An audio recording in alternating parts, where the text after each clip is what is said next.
Hey everybody, Verl Workman here, Big V. Welcome to today's webinar. I hope you all can see me okay. I want to let you know how much I appreciate you being here. I want to share with you some pretty cool things on how to take personal responsibility, not only to grow your business, but also to just live a better life, to be able to have deeper, more meaningful relationships, because you learn how to take things internally and look internally for responsibility instead of external for somebody else to do something to you or for you. I'm going to ask everybody, if you would, to go into your Q&A section and just say hello to me real quick. Just say hi, Verl. I want you to be able to ask questions and be able to interact with me throughout the webinar. So I want you to be able to say, hey, what's up? I want to be able to see that you're here. There you go. Hi, Michelle, Terry, Roger, Tanya. I see y'all. Great. Paul, Mark, good to hear from you. There you go. A lot of people here. That's great. I know we have a lot of people registered for today's webinar. Okay, so if you have a question and you have or a concern or something you'd like me to address as we get closer towards the end of the webinar, I'm going to make sure that I open that up so that you have the opportunity to be able to engage and interact with me and ask those questions. What I want to focus on today is I want to focus on the difference between exceptional and average, and what makes the difference. You know, there's a great book written by a couple of guys that graduated from Brigham Young University, Roger Connors as one of them, and they wrote a book called The Oz Principle. In The Oz Principle, they talk about a very thin line that separates average from exceptional. This really thin, small line that separates average from exceptional. And that thin line is what I'm going to call personal accountability.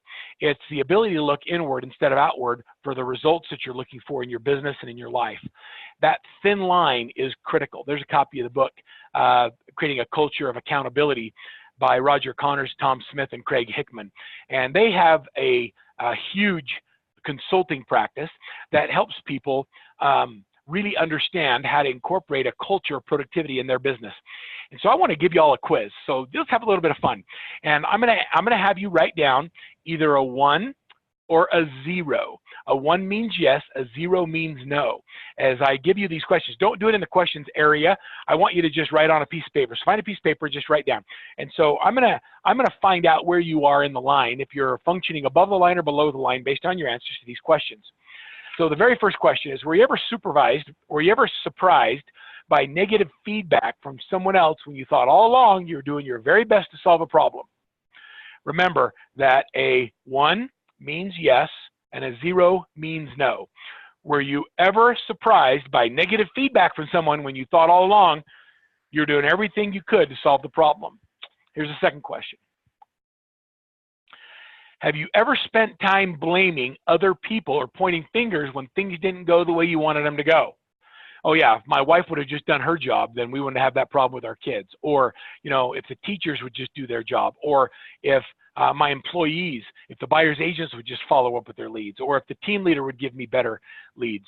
Have you ever spent any time blaming someone else and pointing fingers when things didn't go the way you wanted them to go? It didn't turn out the way you wanted, it's got to be somebody else's fault. 1 is a yes, 0 is a no. Question number 3. Have you ever spent time, did you ever suspect something would become a problem for someone else or for your organization, but you didn't do anything about it? So, you know, I know that's going to be a problem if they don't fix that. That kind of an attitude. 1 is a yes, a 0 is a no. Next. Have you ever spent time covering your tail just in case things didn't go right? Just in case things went wrong. Have you ever just covered your butt to make sure you're okay? That's kind of a fun one. 1 is a yes, 0 is a no. Have you ever spent time covering your tail just in case things went wrong? All right, number 5. Have you ever said these words? I just came out of a meeting like this where someone says it's not my job and expected somebody else to solve the problem. You recognize the problem, you see that there's a problem, but it's not your job, so you're not going to deal with it. Have you ever said this to about another agent on the other side of a transaction? It's their job. They should have written it in the addendum, but they didn't do it, and so now we have a problem. So have you ever said it's not my job and expected somebody else to solve a problem? 1's a yes, 0's a no. Number 6. Do you ever feel totally powerless with no control over your circumstances or your situation? You ever feel totally powerless with no control over your circumstance or your situation? It is what it is. If it's meant to be, it's meant to be. I have no control. Number 7. Remember, 1 is yes, 0 is no. Have you ever found yourself waiting to see if a situation would miraculously resolve itself? Oh, it'll work out. They always come around. It just takes time. Things work out that way. Have you ever found yourself waiting to see if a situation would miraculously resolve itself? Yeah, it's a pretty big problem. I know it'll work out. Question number 8. Have you ever said this? Just tell me what you want me to do, and then I'll do it. Like, I don't want to have to think. I just want someone to tell me what to do, and then I'll do it. 1's a yes, 0's a no. Number 9. Have you ever felt you would have done things differently if it was your own company? Oh, if I was the broker, I would run things a lot differently. If I was the team leader, there would be some changes. Now, I'll tell you what, if I was a buyer's agent, I would always call someone back immediately. If I was a listing partner, I would definitely do things differently. Have you ever felt that if you would have done things differently if it was in your control, if it was your own company? Love this one. Remember, 1's a yes, 0's a no. Do you ever tell stories about how someone took advantage of you in the past? A boss, a friend, another agent, a contractor, an ex, another salesperson. I call it playing tapes. Do you ever tell stories? Oh, that happened to me. I'm telling you what. I remember back in the day when someone did that to me, and that was not good. Do you ever tell stories about how someone took advantage of you in the past? All right. So now what I want you to do is I want you to tally up your numbers. I want you to tally up your numbers, and then in the questions area, you remember 1's a yes, 0's a no, the total number of points that you have, and then I'm going to tell you what they mean. Go ahead and put them in here. There's 0, 4, 3, 8, Barbara, I love that, 5, 2, 10, 8, 3, love these. All right, as you're putting all your answers in here, I'll give you a minute to do that. 7. I'm going to tell you what the answers mean. Good. Okay, here you go. If you have 0 points, you're a liar. You're not being honest with yourself, and you're not being honest with me. So if you have 0, you're not being honest. If you have somewhere between 2 and 4 points, you should take some satisfaction in the fact that you're only human, and that you recognize that you're not a 0. If you did 5 to 7 points, I think this is pretty interesting. You realize that you can easily fall below the line into what we call is the victim cycle. If you have 8 to 10 points, you are very honest, you're quite normal, and you should find the rest of the book, The Oz Principle, very useful in moving your thought process and your behavior back up above the line. Kind of interesting. So where you fall matters. And so let's talk about the stages of thinking above the line and below the line, and how we get from below the line to above the line. One of the things that I want you to know is that everybody, and it doesn't matter who you are, what level of leadership you are, how much business you're doing, what volume, number of transactions or your gross closed income is. It doesn't matter who you are. We all fall below the line into that victim cycle. The difference between the average and the exceptional is how fast we recognize that we're below the line, and that we follow the stages that I'm going to share with you in just a minute to move from below the line to above the line.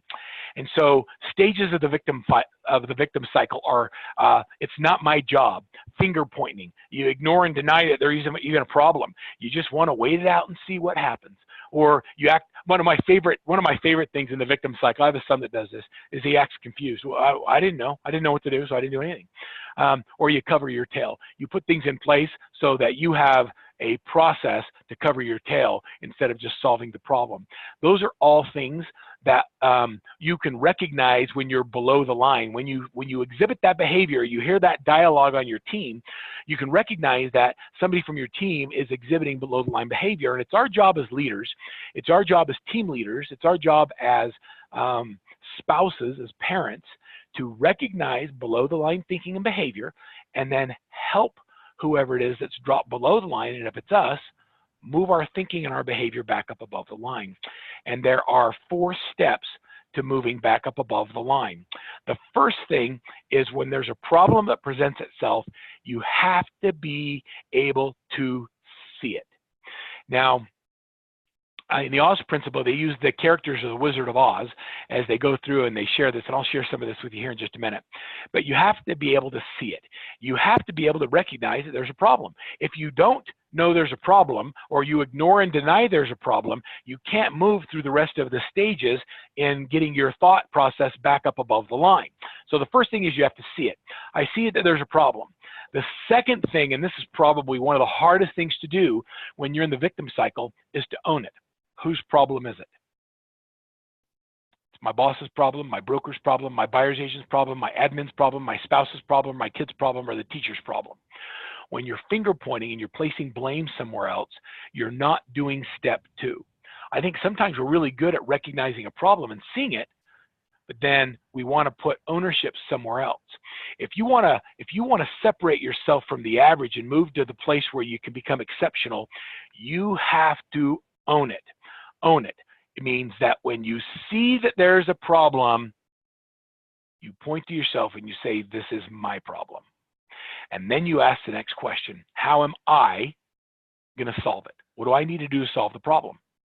Hey, there's a problem, I see it. Whose problem is it? It's my problem. I own it. Now let's come up with a solution to the problem. Here's a list of things that you need to do to solve the problem. And then this is where the magic is. This is where the biggest differentiator is. I know a lot of people that are really good at recognizing problems. They can see it, and they even own it as my problem. And they can come up with a solution, but they don't do the tasks necessary to solve the problem. They don't actually do it. And so it gets stopped at one of those 4 steps in moving out of the victim cycle and back up above the line, separating yourself as exceptional from the average. This simple concept taught in the Oz principle, I think, is brilliant because it allows us to take personal responsibility for our actions. What happens when you start seeing it and then owning it and then solving it and doing it is you stop looking for other people or solutions to your problems. And you just recognize that it's mine. I own this, and I'm going to do what it takes to solve the problem. You move out of the victim cycle and you move into the do it cycle. You move your thought process and your behavior from below the line to above the line. That's the big difference. It makes the biggest impact in moving things above the line.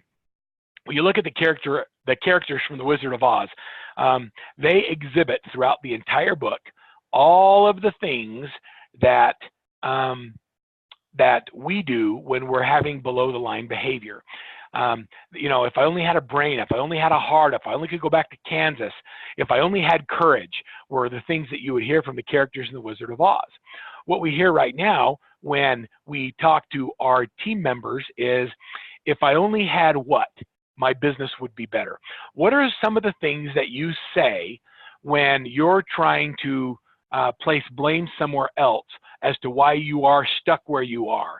What are some of the below the line thoughts or things that you might say? Go ahead and type them in the questions area. Let's throw some things out there.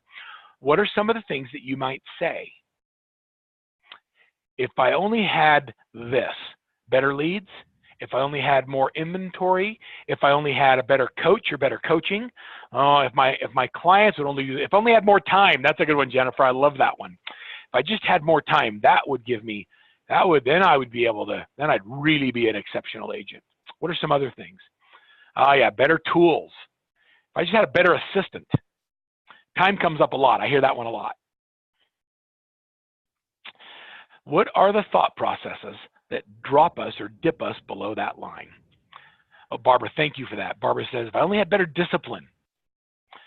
Those are ways of pointing fingers and dropping our behavior below the line. So if I only had a better assistant, if I only had a better admin, those are all things, those are all great. And so if we continue doing what we're doing and we continue looking outward to place blame on our circumstance or our situation, how is it ever going to change? Think about that. If you continue to go down the same road that you've always been down, is it possible that you're going to get a different result?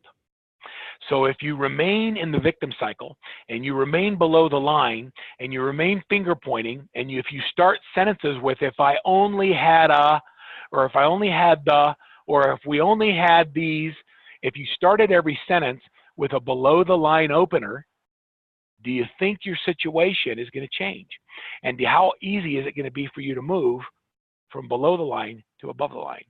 We have to think differently. We have to go a different direction. We can't keep going the way that we came if we want to have a different result. We have to look outward. We have to look inward for a result. Okay, so, whoa. Something just happened to my slides here. Let me figure out where they went. Okay, so if we want to go from average to exceptional, we have to take a different direction. And it begins by seeing it, owning it, solving it, and doing it. Sorry, it's repeating slides. I think I hit a different button, so let me fix that really quick. There you go. We can't go the way you came. You have to go a different direction. And we have to be willing to do something that is very out of our natural tendency. It's our natural tendency to drop below the line in the way we think and behave. But the exceptional do something that is, I would say, the most telling. I was on a coach training call Friday, and I have a bunch of coaches, and every Friday we get on the call and we're talking about client issues, ways that we get change. And our focus on this coach training call was increasing the number of listings. And we have some amazing people doing amazing things, listing a lot of properties. And one of my coaches and also one of my clients, on Christy Buck's team, we were on this call, and I have everybody on video and I can see everybody just like you can see me. And we were going through and we were talking about the activities that need to happen on the team in order to go from 50 active listings to 100 active listings. And I watched the body language of Christy and Samantha versus the body language of a whole bunch of other coaches. And instead of going, oh yeah, we should do that, I wish somebody on our team would do it, as we were going through and we were outlining what it takes to go to 100 active listings, they actually started getting on the phone, texting, making things happen. They took personal responsibility to actually do the activities that were willing, that would move them from below the line in their thinking to above the line in their performance. The difference between someone who makes a couple $1 million a year in income and someone who doesn't is they take charge and take personal responsibility to make sure that the activities happen in their business. Now, they may have people to delegate to, but I promise you that it's personal responsibility if they take it personally if it doesn't get done. It's not somebody else's fault. It's their fault as leaders. And so taking personal responsibility means that nobody has to hold you accountable. This whole concept of moving from below the line to above the line changes what accountability means. So for many people, accountability means this.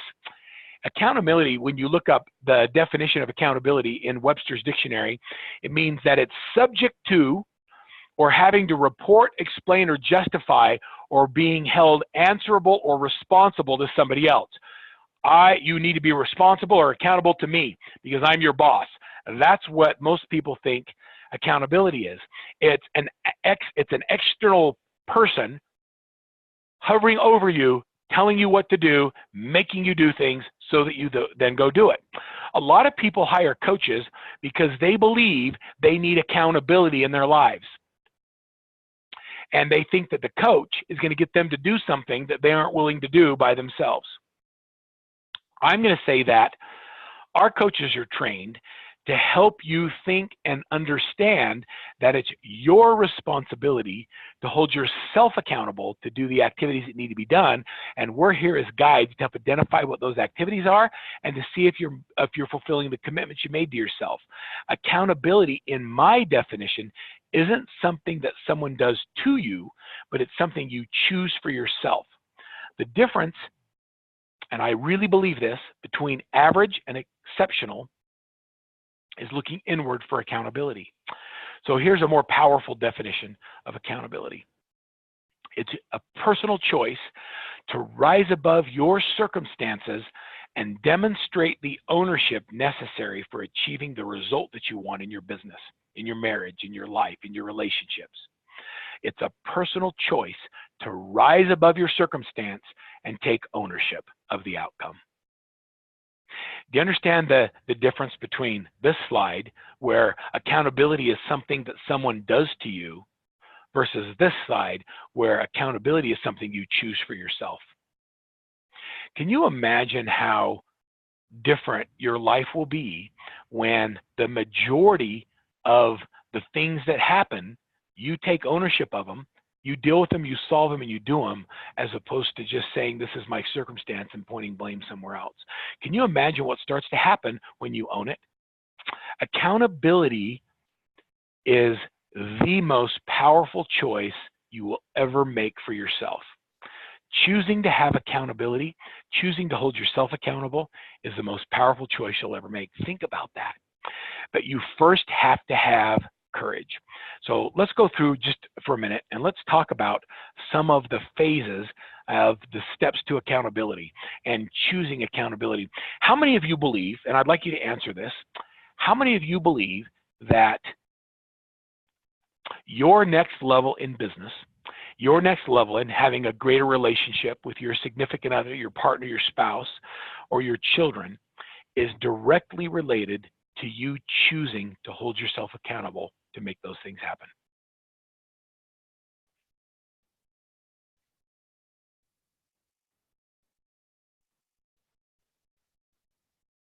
Lots of hands being raised. Okay, you're raising hands instead of typing yes. That's okay. I love that the hands are going up. Okay, so now that we recognize that, so how many of you love, I love it. I love everybody that's engaged in this call. What I love is that now you see it, you recognize it.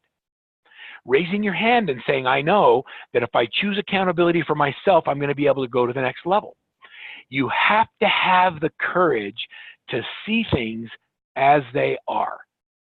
Just like the cowardly lion, he didn't have the courage. If I just had more courage, then I would be able to go, I would be able to be the king of the jungle. The lion would say, if you watch The Wizard of Oz, you have to have the courage to be able to see things the way they really are. And seeing oftentimes has more to do with your approach. Seeing oftentimes has more to do with listening than it does with opening your eyes. If you listen to the conversations that are going on around you, you might have better clarity on what the real problem is.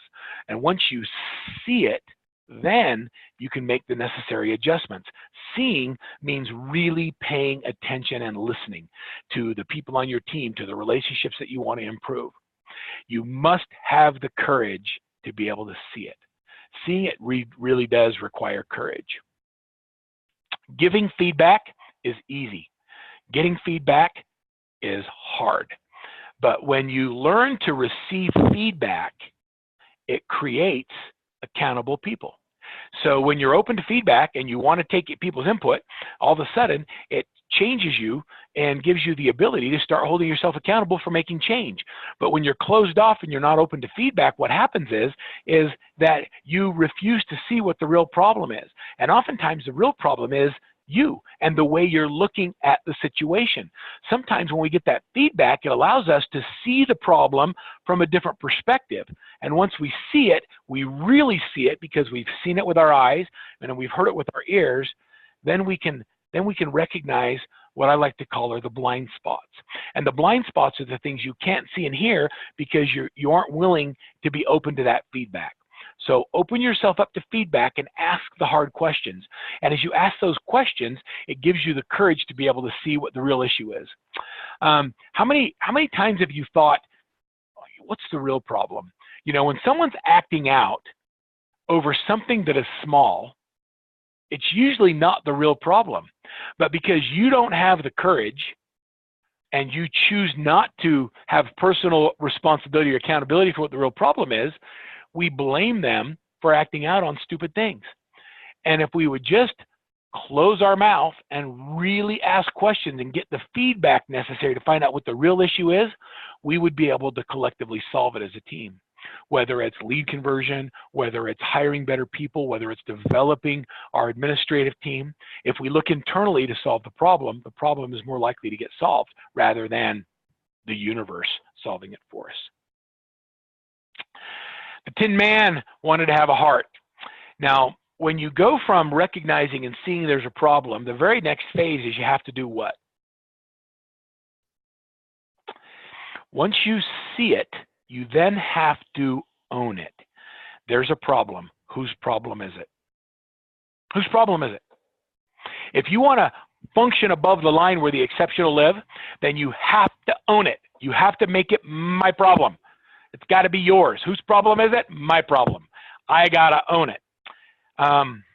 If you don't own it and you don't recognize you're part of the problem, then you cannot possibly be part of the solution. Think about that. So if you're unwilling to own it and you're unwilling to be part of the problem, you can't help with the solution. But if you're willing to recognize, hey, it's my problem, I own this. Even if it's not, if you take personal ownership of it and make it yours, then you can be part of the solution. I love this concept because it allows every individual on the team to own it. We can all own it. Look, we need to increase sales. We've got to increase profitability. Who can own that? Everybody in the company. We can all own it if we take personal responsibility that there's a problem and we actually see it. Now I see it. Now I own it. Then what comes next? You have to have the heart to own it. I love this question they ask in the book. Are you a renter or are you an owner of the problems that exist in your business, in your marriage, in your life, in your relationships? Are you a renter? Are you an owner? If you want to go to the next level, what do you have to be? You have to own it. You have to literally own it. I own this. It's mine. Because once you can own it, then the scarecrow comes into play, and all he wanted was a brain. He didn't need brain, he wanted wisdom. You have to have the wisdom to solve it. Where does that come from? I like to say that oftentimes wisdom comes from putting yourself in environments where you're not the smartest people in the room. You're not the smartest person in the room. If you look beyond the quick fix to really solve it, then you start making progress. At Workman Success Systems, we like to say we don't have people problems, we have process problems. The wisdom is attacking the process instead of attacking the people. Owning the problem, it's mine, recognizing that it's a system problem, not a people problem, and then going in and solving the problem and coming up with really good creative solutions to whatever it is that's ailing you. You have to start thinking like, in order to solve this, I'm going to have to function and work as if my life depends on it. Think about that. Oftentimes I'll say when I'm going to use listings for just an example because this has been a really strong theme that we've had for the last, several months in coaching. So a lot of our coaching clients are really focused on increasing the number of listings that they have because we have such a limited inventory issue in so many of our markets. The only way to really grow your business is to control the inventory. And so it's not that there's a lack of inventory. And so I love this one. You have no idea how many times I've been on a coaching call or a consulting call with someone thinking about signing up for coaching that'll say, well, there just isn't any inventory in our market. Now, is that above the line or below the line? There is no inventory in our market, so that's why I'm not selling much. Where does that fall in the line? Where do you think? Put in your questions. Are we above or below? Yeah, there's no inventory. Mia says, below the line. That's right, Mia, it's below the line. The problem isn't that there's a lack of inventory. The problem is somebody else has it listed. The problem is that someone else has it listed. So whose problem is it? So I see the problem, limited inventory. Whose problem is it? Seriously, whose problem is it?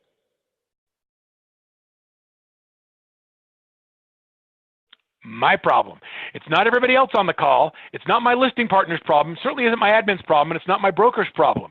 The problem is I don't have enough listings. And whose problem is it? It's mine. It's not the market. It's not the absorption rates. It's not the limited inventory. It's that other people are listing houses and I'm not. And so now that I own it and it's my problem, my solution has to be based on the fact that my life depends on it. And every day when you get up, you have to become intensely obsessed with gaining listings. And not really just getting the listings, you have to be intensely obsessed with doing activities that generate listing appointments. Think about that. So the job is not to list more houses. The job, if you really want to solve it, is you have to behave every day as if your life depends on whether or not you get 4 listing appointments this week. And if all you do is get 4 listing appointments every single week, do you think your personal inventory issue will go away? I do. Because you do the activities as if your life depended on it. And that's when life starts to change for you. When you start looking inward and you see the problem, you make it yours, you own it, and then you put the things in place so you solve the problem. This is where the magic happens. You have to have the wisdom to solve it. You have to move a lot of dirt to get to the gold. I like to watch the Alaskan gold diggers on Discovery TV, and you look at them, they show up with their big caterpillars, they dump all the dirt into these big machines that then sort through the dirt and they wash it and they do all these things, and then when they're all done, they have this little teeny, like a medicine bottle that's filled with gold that might be worth 10 or 20 grand. You have to move a lot of dirt to get to the gold. You just have to figure out what that dirt is for you. You have to have the wisdom to solve it. This is really where I believe coaching comes in, because oftentimes it requires someone to look at your business from a different perspective to see that you're digging in the wrong hole, or that you're not washing it correctly, or that you're not identifying the nuggets when they come up and they're passing you by. Sometimes you're so caught up and you're down in the hole that you don't see the problems to dig out of it. And so where coaching happens, or where coaching makes a big impact, I believe, in the lives of our clients, is that it gives somebody else the ability to help you see clearly where the problem is so that you can own it and you can choose accountability to solve it. The wisdom to solve it means you have to move a lot of dirt to solve the problem. I like to say that massive action creates massive results. Actions often promotes results even if you don't know what you're doing. Now I want you to think about that. Actions produce results, even if you don't know what you're doing. If you talk to enough people every single day, you don't even have to be that good at it. Eventually, you're going to find someone that just says yes. So the key is to find out the actions that create the greatest results, and you don't even have to know what you're doing. Every once in a while, I'll be on a conversation with a client, and it's usually a team leader who I'm developing to move away from the day-to-day activities of listing and selling real estate. And it's really difficult for a team leader to move from being and having and creating a job for themselves to being in a place in their life where they have other people doing the tasks and they develop their people and create great systems. So they're in business development and people development. And I want them to live lives at a higher level. My clients that are earning $1 million a year or $2 million a year are working less than many people that are making $100,000 a year. I know it's hard to believe. And the reason is because they learn that different actions get different results. And the activities that they're focused on at $100,000 a year in income are very different than the activities they're focused on at $1 million. And the activities you're focused on at $2 million are very different than the ones you're focused on at $500,000. Actions, the key to success in business and life is to have the wisdom to identify the activities that give you the highest return on your time. Think about that. It's having the wisdom, and sometimes it requires outside input to figure out what those activities are and then measure them. And so what actions do you have in your business that ring the bell? What are the actions? When you hold people accountable the Oz principle way, this is what it looks like. Number one is you start by determining the result that you want.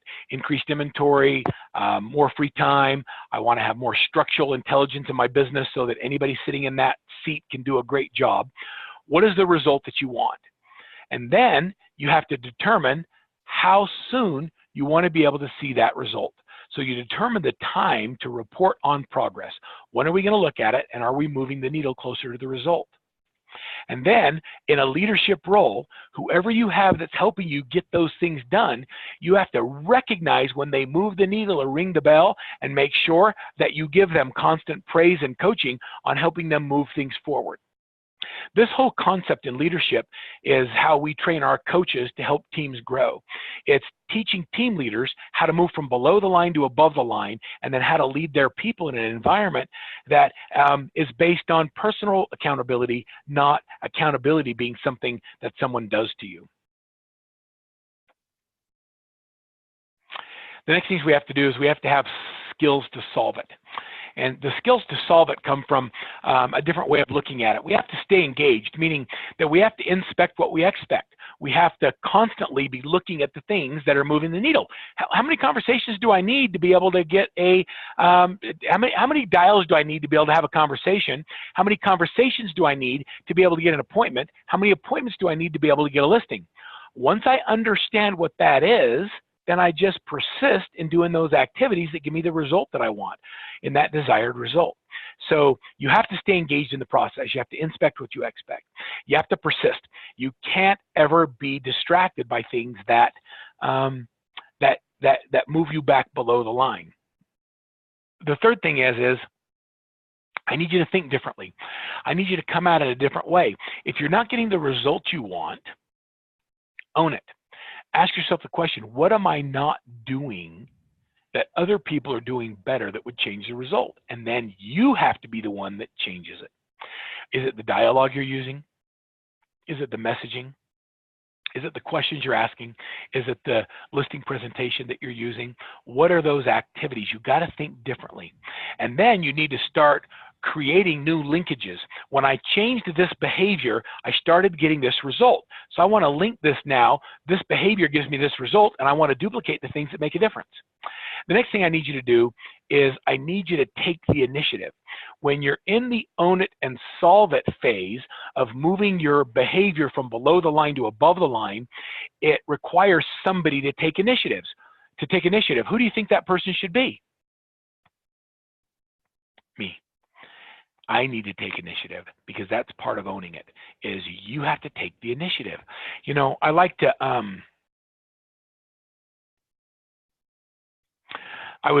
pulled into my parking stall at the office today, and in our parking lot there's an Italian food restaurant, there's we're a couple of office buildings, there's a maintenance crew, and I watched as I sat in there, I was on my phone talking to one of my people, and I was just sat in my truck, and as I'm sitting there, I watched somebody open their car door, and I watched a piece of paper, like a piece of paper fall out onto the ground. And I watched that person look at it, shake their head, and leave. And the paper just sat there. And then I watched another person walk by it, shake their head. And then I watched the actual maintenance person who worked there, who usually walks around with a little broom, sweep up, walk right by it and go in because they hadn't clocked in yet. Everybody saw there was a problem. One person even created the problem, but nobody owned the problem. They all saw it, they didn't own it, and then nobody solved it. And then I saw somebody park out, and it was just a lady. She had to be someone's admin that worked in the office, and she got out, and she had all of her books and stuff that she was trying to bring into the office. As she juggled everything, she bent over and she picked it up, and then she walked over and put it in the garbage. She saw the problem. She owned the problem. She didn't cause the problem, but she owned it. It's my problem. How do I solve it? You're gonna have to pick that up. You have to move stuff from one hand to the other hand so you have a free hand to pick it up, and then you need to go throw it away. You have to think differently. You have to just own it. Now, any of those people could have owned it. Any of those people could have solved it, but none of them did, because they all were below the line in the way that they approached issues and problems. Just think about how happy your team would be, how fun it would be in your homes if people looked at the world this way. Hey, there's a problem. I didn't cause the problem, but I see there's a problem. I own that problem. I'm going to solve the problem. And by doing so, it makes everybody else's life easier. I just love it. You have to stay conscious of what's going on around you, and you have to stay engaged, persist, think differently. create new linkages between behavior and how it makes people happier. And then all of a sudden, you start to perpetuate this culture of productivity that we're all looking for and striving for in our business. The last thing is you have to exercise the drive to actually do something. You have to exercise the drive to do it. Nothing great happens until you actually do it. You can see it, you can own it, you can create a list of how to solve it, but if nobody actually does those tasks, what do you end up with? Nothing. You end up with nothing. You end up with clarity on the problem that is somebody else's and you haven't really owned it. You haven't moved the needle if you don't do the tasks. Man, how many of you feel like, I'm trying to think of a way to ask this question. I don't know. We have a lot of coaching clients that are on this call. So there's a lot of people that are on this call that are actually engaged, being coached by one of my coaches. We also have coaches on the call who are some of our Workman Success Systems coaches. And we have people that have been in the pipeline of trying to decide whether or not you're going to ever get into coaching, but you really like the information that we share with you, but you're not sure if it's going to work for you. And the reason you're not sure it's going to work for you is because of this last step. You believe that by hiring a coach, your whole life's going to change and that things are magically going to start getting done. And what you realize after you've been in coaching for about 90 days is that someone actually has to do the work, and it's not going to be your coach. Somebody actually has to do the activities to get the results you want. And who do you think that person should be?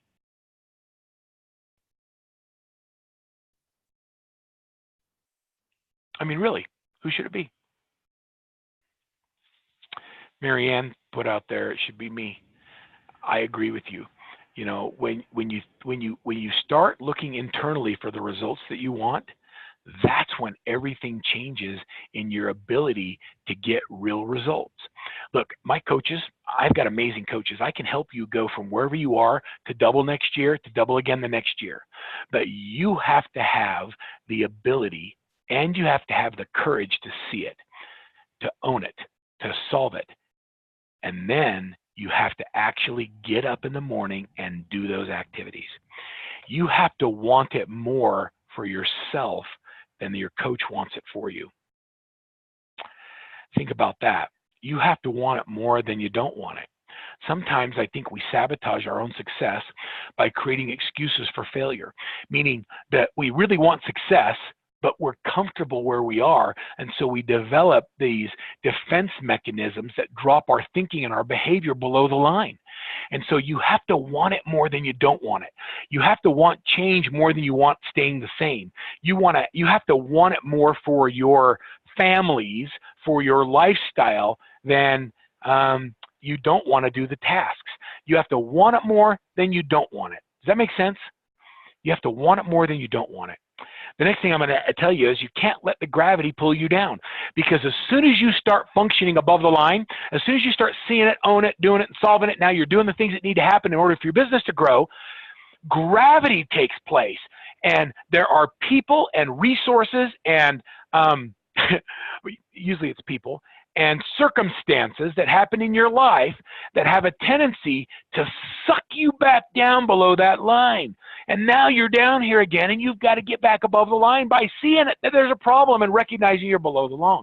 What happens is when gravity takes place is reasons become excuses.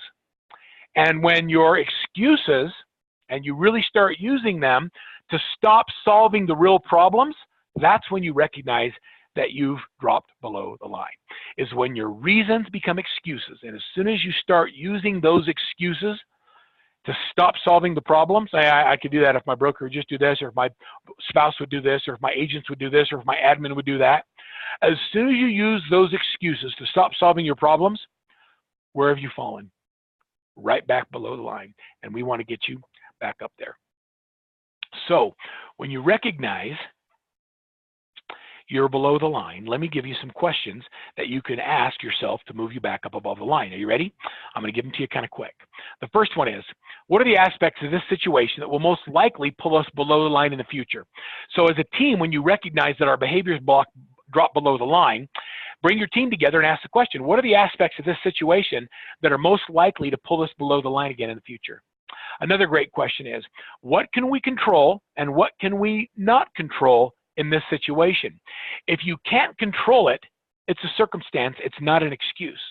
If you can control it, then what should you do? Own it and then solve it. One of my favorite questions is when things aren't happening the way they should be happening as a team, is if you ask your team the question is, hey, I'm just curious, if we fall below the line. Not every time there's a problem, people fall below the line. Oftentimes people get right up and they see it, they own it, they solve it, and they do it. Other times they finger point, they place blame other places, and that's when you fall below the line. You got to be smart enough as a leader to be able to recognize when that's happening, and then ask the question is if we've fallen below the line. Love this question. What are we pretending not to know about our own accountability? What are we pretending that we don't know about our own individual accountability? Another one, which areas of joint accountability might allow us to drop the ball? So in areas where there's not just one person responsible or being accountable, is it possible that we could drop the ball, and how do we solve it? Another question, which I think this is a very powerful question. If you really own it, and we really do own it, what would we do differently? Do you understand when we're building teams and we're working as a team that we take I out of it and we move we to it? And we say, what would we do differently if we really owned this problem? If we really need to increase our listing inventory, what do we need to do differently? When the team starts thinking, acting, and behaving as a we, that's when you know you're about ready to move from average to exceptional. Number 7 is, given recent decisions, what do we need to do to ensure that our team stays above the line? Based on decisions we've made in the past, what do we have to do going forward to make sure we stay above the line? Number 8 is, does anyone involved in this situation still fail to own the decisions we have already made? This is really a fun one, and we can spend a lot of time on each one of these things, but as a team, what happens is if you remember the 5 dysfunctions of a team by Patrick Lencioni, one of the things he talks about is avoidance of conflict. And so if you avoid conflict, you don't have engaging discussion. When you have engaging discussion, when you leave the meeting and we've all come to consensus on something, is there still somebody on the team who has failed to own the decision that we've collectively made? And now they're sabotaging our ability as a group to move forward. Does anyone involved in this situation still fail to own it? Number 9, who's accountable for achieving what results and in what time frame? Clearly defining roles and responsibilities as to who's responsible for it helps your entire team move back up above the line. Make sure that we understand who ultimately has the accountability. And then who has to hold them accountable? They do. They hold themselves accountable. The team collectively does. We help each other hold each other accountable. It's a really cool process. Oh, sorry. Number 10 is, what have we learned from our recent experiences that we can apply as we move forward? This is a great question to ask, because blaming someone doesn't solve anything. We spend so much time trying to figure out who to blame for something that went wrong that we don't ever solve the problem. I love this caption. It says, Ms. Wilcox, would you mind sending somebody in here real quick so that I have someone to blame? I need you to send somebody in to blame. I love that one. It makes me laugh. When the people in the Wizard of Oz get to Oz and they find Oz and he's just a dude behind a curtain, they realize that they've always had the power and that the most important person that they have in their lives to move them above the line is you. You have to be that person that takes personal responsibility for your actions if you want to have success at a level that I believe you're capable of. But you have to want it more for yourself than I want it for you. You know, the guys on my sales team, they want it for you. They want to help you be successful. Your coaches, they want it for you, but they can't want it more for you than you want it for yourself. You have the power to be able to change your circumstances in your life and in your business. But you have to unleash that power by looking inward for accountability instead of outwards. And so let me give you a couple of the tools that we use for personal accountability. A lot of people, when they see me introduce the daily success habits, they think that this is the way that I'm going to use to babysit my buyer's agents. The opposite of that is what's actually true. Daily success habits is a personal accountability tool that allows you to see what you actually do in a day so that you can change your behavior to get a different result. So if you track the number of dials that you make, the number of conversations you have, the amount of time you spend prospecting, and then in this left-hand column, you actually write down what you do in 30-minute increments, you start to get clarity. You start to get clarity. And with that clarity comes personal accountability. This is a tool for you to see what's going on in your business. Your coach will help you identify and really apply it.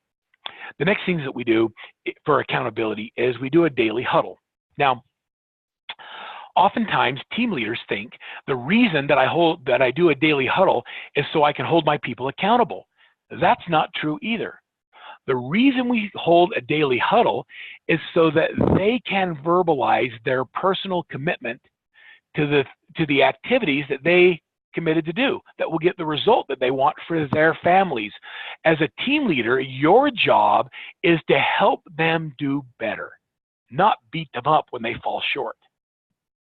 I think that's probably one of the most powerful things that you can do as a leader, is recognize your role in the accountability process.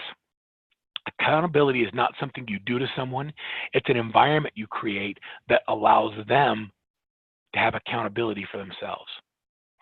We have this new program that we launched late 17 called Workbench, and all of the teams that are in coaching with us now have the ability to go in and put all of their numbers in Workbench. And with that, we're starting to get some really meaningful data. They're putting their numbers in, and we're starting to realize how many calls it takes, how many emails it takes to get a buyer appointment, a listing appointment, to write an offer, to get a closing, do an open house, or list a property.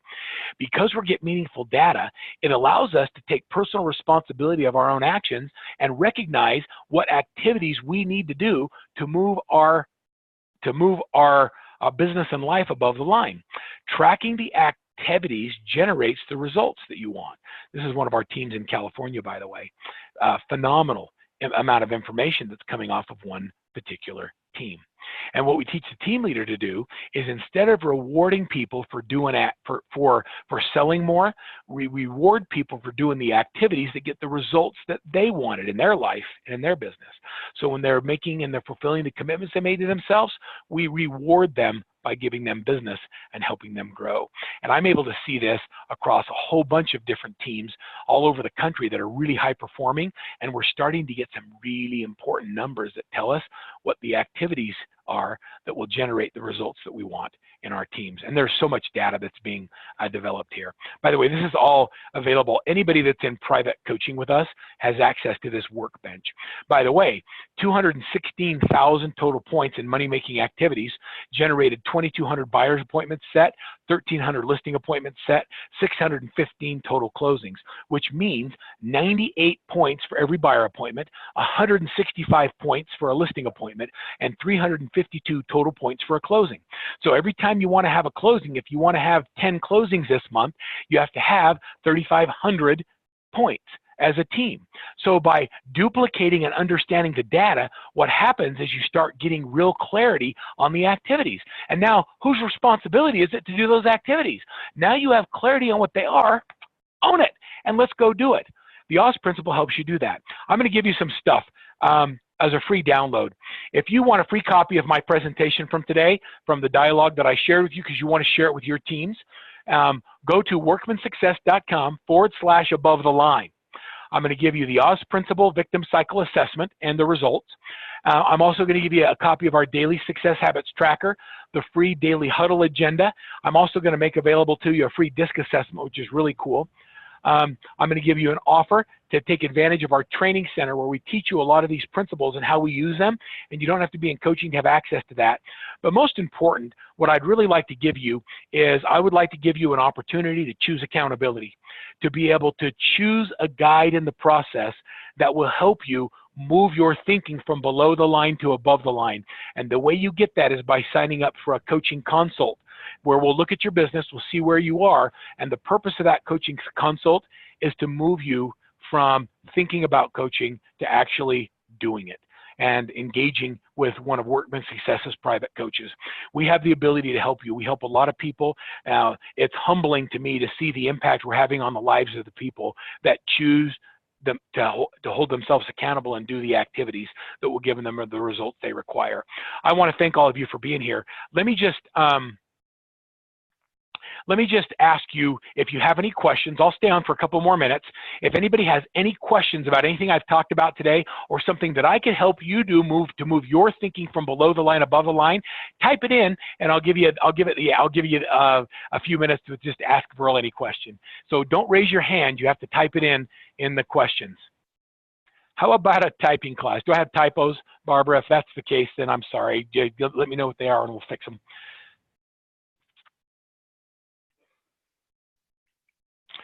I'm giving you an opportunity to type in if you have any questions. If you do, just type those in.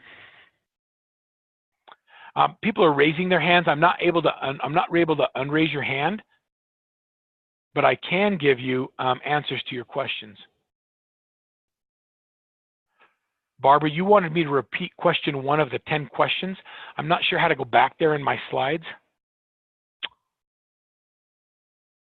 Okay, so Fred, I appreciate your question. How much is it to get into coaching with us? So it's $2,000 or $19.97 initially to get on board because we set up a whole bunch of trackers and systems. And then you're going to spend between $850 a month to $21.50 a month, depending on where you are in your business. I have a variety of coaches at different levels. And so during your coaching consult, we'll identify where you are, and then we'll make a recommendation as to where we would put you with what coach. So we go $850, $1150, $1750, and $21.50. And sometimes our consultants will be they'll be transparent and honest with you and say, you know what, until we get you to a certain level, here's some specific things I want you to do in the training center. And the training center is $97 a month and there's no contract. And so there's options for you. So we have a program for everybody depending on what level you are. And then we'll put you with a coach that's performing at a level that's higher than you. Thank you for asking. Make sure you sign up for a consult. Other questions? Well, this is a valuable webinar today. I hope this was helpful. I appreciate your energy and I appreciate the interaction we've had with everybody. You're welcome. For those of you that are saying thank you on here, I appreciate that. Sarah, thanks for being here. And I see some of my coaches that are on the call. Hopefully you're able to take some of the information that I've shared with you and be able to apply that to the people that you're helping. If you don't have a team, do we coach single agents? The answer is absolutely, Marianne. And so if you just want your life and you want to be able to perform at a higher level, we help you systematize and automate your business. Not everybody wants to build a team, and not everybody wants to build a multi-million-dollar team. You know, it might just be you need an assistant or you need someone that can help you with some tasks, and there's virtual and other ways of outsourcing some of those activities, and we can help you figure all that out. So we absolutely coach people that don't have teams or don't want to have teams. In my opinion, I think we're all teams, and we have to learn how to utilize systems and resources in order to be able to accomplish more with a lower level of stress. I appreciate you all. Thank you all for being here. Thanks for being on the webinar today. I'll talk to you next month on our Workman Success webinar series, and I hope you find these valuable as we constantly are trying to do things that will help you grow. And at some point, we hope that you'll raise your hand and engage with us in a coaching relationship. Talk to you all soon, and thank you all for being here.